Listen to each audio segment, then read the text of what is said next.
Alam nyo ba, meron tayong canister na 2,740 lang ang SRP. Ito ay 200 grams, good for 66 days usage. Kung gusto mo naman ng mas abot kaya, meron tayong box na nakasachet. 2,060, may 30 sachet at 3 grams bawat isa. Good for 30 days usage na ito. Kung titingnan mo, parang mas mura yung nasa box. Pero ang totoo, mas makakamura ka sa canister. Bakit? Kasi sa halagang 2,740, 66 sachet ang katumbas na laman nito. Samantalang kung bibili ka ng 2 boxes, yun ay 4,120 na.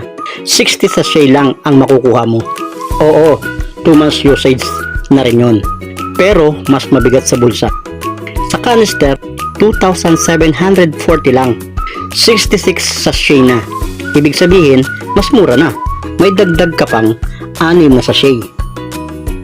Kaya kung ako ang tatanungin mo, canister talaga ang mas sulit at recommended.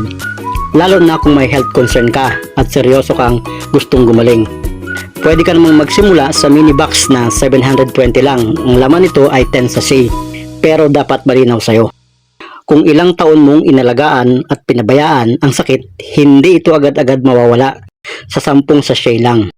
Ikaw pa rin ang magdidesisyon. Dahil kung hindi mo tutulungan ang sarili mong gumaling, walang ibang makakagawa nito para sa'yo. Kaya tandaan mo, ikaw ang nakakakilala sa sarili mong katawan. Ikaw din ang may hawak ng susi para sa kalusugan mo.